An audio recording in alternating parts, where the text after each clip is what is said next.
Welcome to This Week in Education Law, where I share up-to-date court decisions from the perspectives of educational administrators and policymakers. This is episode 50. In this episode, I'll introduce a recent case about academic freedom, how far a state government can go in controlling what professors say in the public university classroom. This case is Pernell v. Florida Board of Governors of the State University System. It was decided by the 11th Circuit on July 7, 2026. This case intersects viewpoint discrimination, public employee speech, government speech, and academic freedom. It draws a line between a university's authority over its own curriculum and the state legislature's power to police the viewpoint professors express while they teach. This is the background of the case. In 2022, Florida's legislature passed the Individual Freedom Act,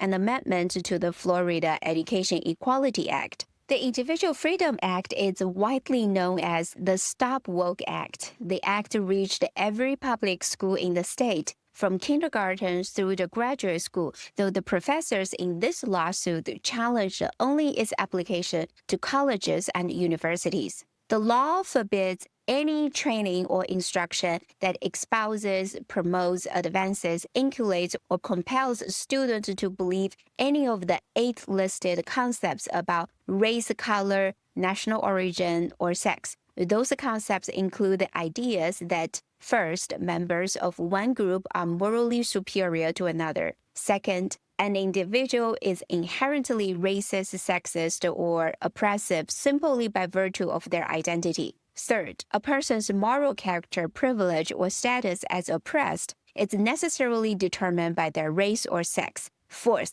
members of a group should not attempt to treat others without respect to race or sex. Fifth, a person bears responsibility for or should be discriminated against because of past actions committed by other members of their same group. Sixth, a person should receive adverse treatment or discrimination to achieve diversity, equity, or inclusion. Seventh, an individual must feel guilt, anguish, or psychological distress for past historical actions in which they played no part. And eighth, virtues like merit, excellence, hard work, fairness, neutrality, objectivity, colorblindness are racist or sexist construct created to oppress others.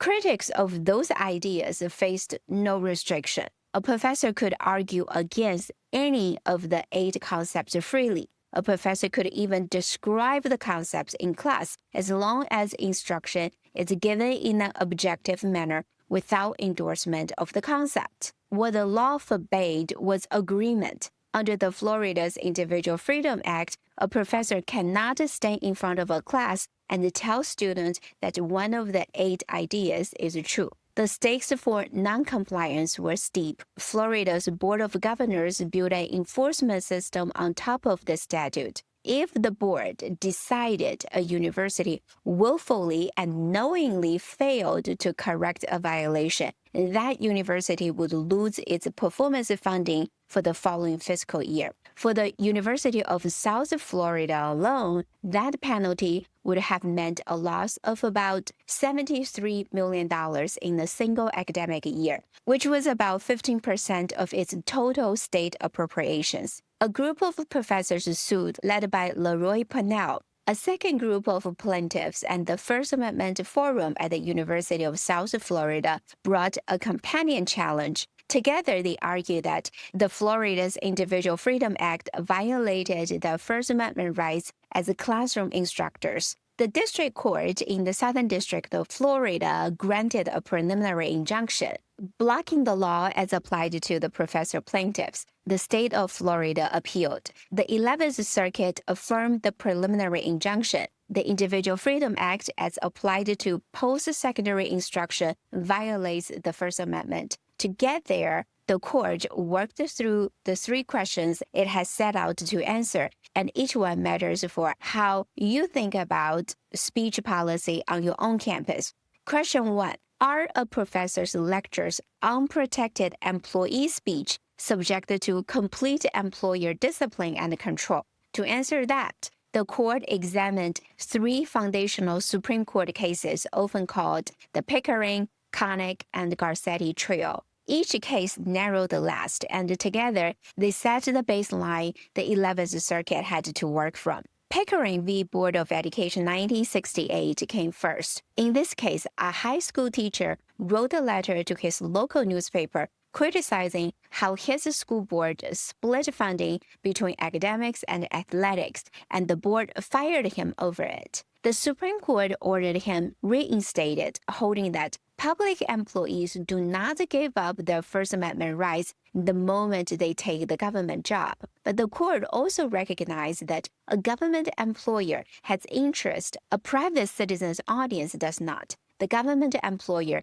needs to run an efficient office. The result was a balancing test. Weigh the employee's interest as a citizen in speaking on a matter of public concern against the government's interest as an employer in keeping its operations run smoothly. Under the balancing test, the school could not punish the teacher because his letter had neither disrupted his own classroom performance nor interfered with the school's day-to-day operation. Connick v. Myers 1983 narrowed that balancing test considerably. In that case, an assistant district attorney circulated a questionnaire to her coworkers asking about internal office morale and management, and her supervisor fired her for it. This time, the Supreme Court sided with the employer. The court held that Pickering's balancing test applies only when the employee's speech can fairly be categorized as touching a matter of public concern in the first place. An internal workplace grievance does not clear that bar, even when coworkers share the same workplace grievance. Outside the zone of public concern, the court held that public employers retain wide latitude to manage their own offices without judicial second-guessing. Garcetti v. Ceballos 2006 narrowed employee speech protection further. In this case, a deputy district attorney wrote an internal memo questioning whether a search warrant affidavit was truthful and recommending that the resulting prosecution be dismissed. His office retaliated against him and he sued. Even though his memo touched a matter of undeniable public concern, which was the integrity of a criminal prosecution, the Supreme Court ruled against him. The court drew a sharper line. When a public employee speaks pursuant to their official duties instead of as a citizen commenting on public affairs, the First Amendment offers no protection at all. Because Ceballos wrote his memo as part of his job, not as a private citizen, his speech was unprotected. That on-the-job exception to free speech is exactly what gave Florida its opening in Pernell. If a professor's classroom lecture counts as speech made pursuant to their official duties, then under Garcetti, the Florida's Individual Freedom Act would need no further constitutional justification at all. But in Garcetti, the Supreme Court explicitly recognized that extending its official duties rule to the university classroom would be problematic because academic speech is fundamentally different from standard civil service speech. The court acknowledged that classroom instruction and academic scholarship implicate additional constitutional interests that standard employee speech rule do not fully account for, and it explicitly declined to decide whether its official duties doctrine should apply to university teaching. That reserved question is precisely what the 11th Circuit had to answer here. The 11th Circuit declined to extend Garcetti to classroom instruction for 4 reasons. First, the employee speech cases exist to let government employers manage disruptive workplaces. The goal is smooth operation, not viewpoint suppression. Florida never claimed its Individual Freedom Act served that kind of purpose. The state's own briefing described the law as protecting its most cherished ideals, not preventing office disruption. Second, the court found that professors are not similarly situated to civil servants the Pickering-Connick-Garcetti trio was built around. Public universities perform an important civic function, and training the next generation of leaders is different from ordinary government administration. More importantly, the Florida's Individual Freedom Act was written and it's enforced by the state legislature and the governor, not by the professor's actual employer. Under Florida law, it is university presidents and the board of governors who make employment decisions, not the legislative branch. The Pickering framework exists for a government acting as an employer, managing its own staff, and here, the court found the legislative branch imposing this rule were not acting as anyone's employer at all. Third, the court distinguished between disciplining one employee after something has already been said and restricting speech before it happens. In every case in the Pickering colleague Garcetti trio involved a single employee facing after-the-fact discipline. But the Florida's Individual Freedom Act works the opposite way. It chose speech in advance for every professor at every public university across 8 broad topics at once. The court held that this kind of sweeping, forward-looking restriction demands a heavier justification than an isolated disciplinary decision would. Fourth, and most fundamentally, the court reasoned that if Garcetti covered every word of every college lecture, academic freedom would become what the opinion calls a constitutional nullity. Here, the 11th Circuit was unwilling to let Garcetti erase that value entirely. Question 2.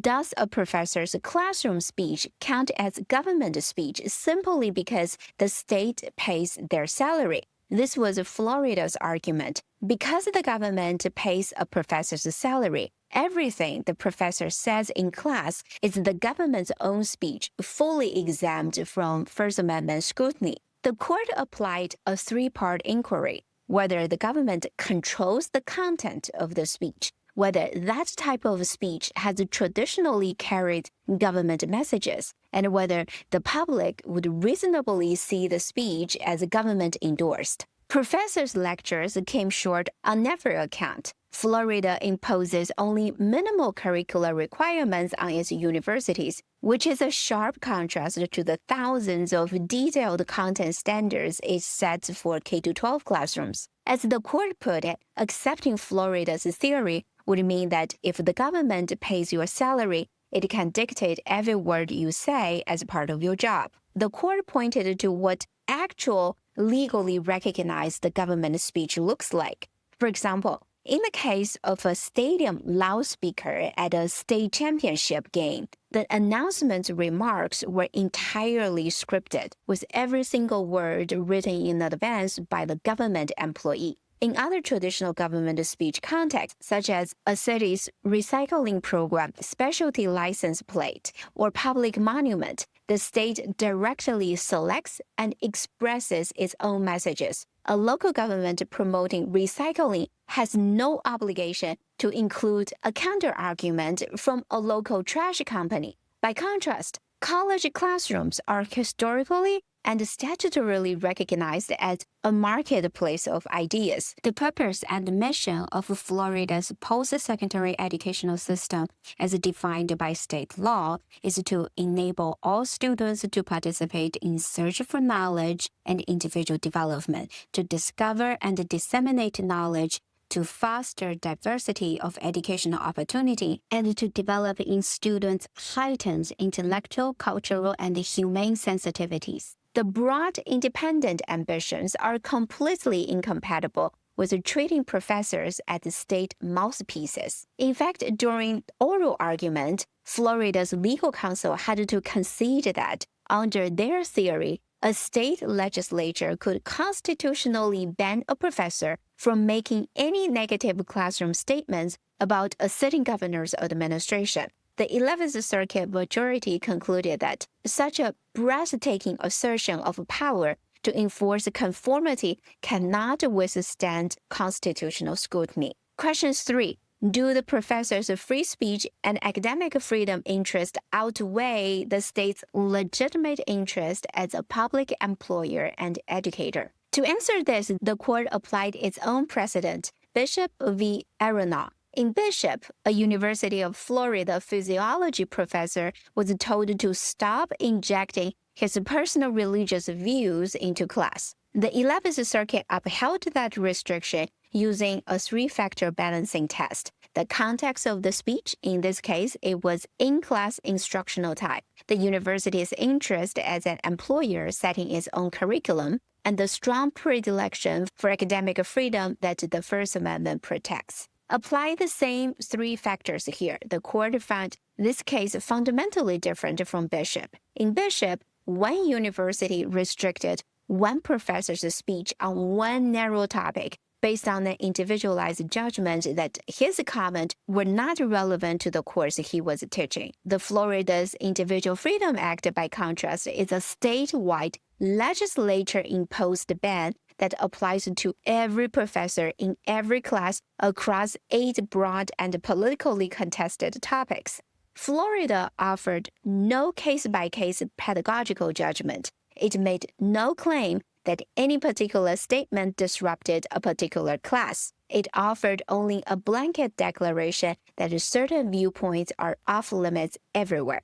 In this case, dissenting opinion pressed hard on the distinction the majority draws here between a university restricting its own professor, which Bishop allows, and the state legislature restricting professors at every university, which the majority says Bishop never addressed. The dissenting judge argued that under Florida law, a public university's board of trustees or board of governors is itself part of the executive branch of state government, so there is no meaningful line between the university and the state to begin with. In her reading, Bishop already hands the state this authority because Florida's universities are legally creatures of the state. And the majority disagreed. It countered that Bishop protects a university's own curricular judgment about its own courses, not a state legislature's power to override that judgment for every university in the state at once, and that none of the precedent the dissent relied on involved a political body dictating classroom content over a university's own decisions. The court also flagged a problem separated from viewpoint discrimination itself. Nobody, including Florida, could say with confidence where the Individual Freedom Act's boundaries actually sit, quoting the Supreme Court's warning that precision of the regulation must be the touchstone in an area so closely touching free speech. The court found that the law's language gave some sense of which viewpoints Florida targets, but almost no guidance on what it would actually take to endorse one of them. To make the problem concrete, the court posed a set of questions it never had to answer. If a professor assigns a reading for class that promotes one of the 8 prohibited concepts, has that professor subject students to instruction that exposes, promotes, advances, inculcates, or compel beliefs in the concept, simply by putting the reading on the syllabus? What about a professor who invites a guest speaker who presents only one side of a contested debate? Or a professor who walks students through one of the prohibited concepts using the Socratic method, testing the idea rather than endorsing it? Would any of those count as the objective discussion the law permits, or would they cross into the endorsement the Individual Freedom Act forbids? Florida and the professors disagreed on every one of those questions, and the court treated that disagreement as telling its own right. A law this central to daily classroom decisions should not leave professors guessing whether an assigned article or classroom debate technique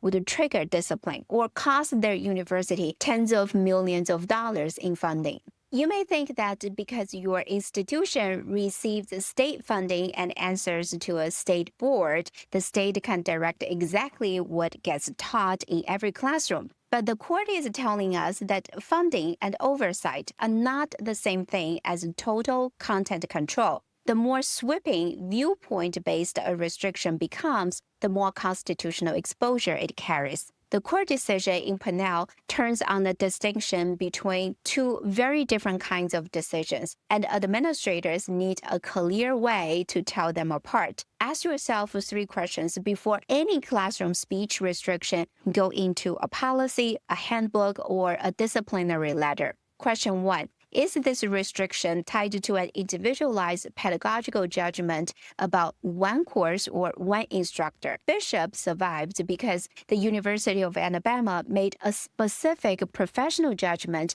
that one professor's religious commentary was not relevant to his physiology course. A restriction anchored in course relevance, professional competence, or documented classroom disruption sits on much firmer constitutional ground than a categorical viewpoint ban. Question 2. Does the restriction target a viewpoint or does it target conduct? The Florida's Individual Freedom Act failed here because it does not regulate discriminatory treatment of students. It regulated agreement with certain ideas. If your institution drafts a classroom conduct policy, the safer path targets behavior you can observe at the document, for example, harassment, threats, targeting of individual students, instead of agreement or disagreement with a contested idea. Question 3. Who is restricting the speech and how far does it go? It's legally permissible for an individual university to address a specific individual's conduct.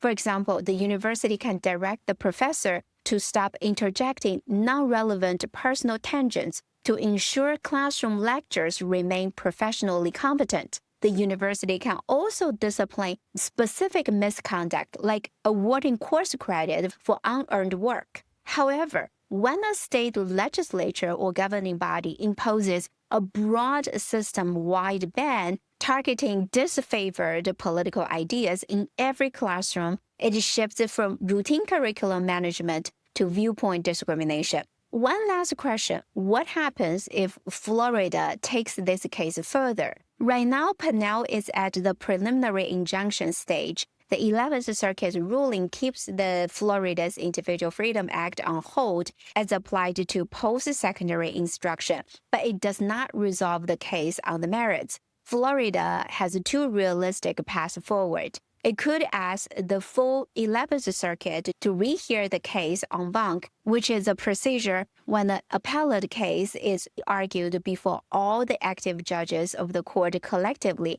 instead of the standard 3-judge panel that decided this appeal. Florida can also petition the U.S. Supreme Court for certiorari. It can ask the Supreme Court to finally answer the question Garcetti left open in 2006. Does the pursuant to official duties stand reach classroom teaching at all? Here is the wrinkle that matters most for predicting what happens next. When the Supreme Court decides whether to hear a case, a split among the federal circuits is often the strongest signal that review is needed. On the Garcetti question, there is no such split. The 11th Circuit noted that 5 other circuits, the 2nd, 4th, 6th, 7th, and 9th, have already declined to extend Garcetti to professors' classroom speech. That kind of unanimity across the circuits actually cuts against certiorari. The Supreme Court often steps in to resolve disagreement among lower courts, and there isn't any here on that particular point. But it does not mean the Supreme Court would pass on this case entirely. A state law of this breadth, a preliminary injunction with real financial stakes for public universities, and a forceful dissent willing to fight the majority's reading of the circuit precedent all raise this case's profile. The Supreme Court has also never squarely defined the boundaries of academic freedom under the First Amendment, despite decades of praising academic freedom in passing. A case presenting that question this cleanly would tempt the Supreme Court even without a circuit split, forcing its hand. For administrators, the practical guidance does not change while this plays out. Preliminary injunction is in fact now. If Florida seeks further review, the litigation could take months or years to fully resolve, and any institution operating under a similar statute should treat the 11th's reasoning as the controlling law in this circuit unless or until a higher court says otherwise.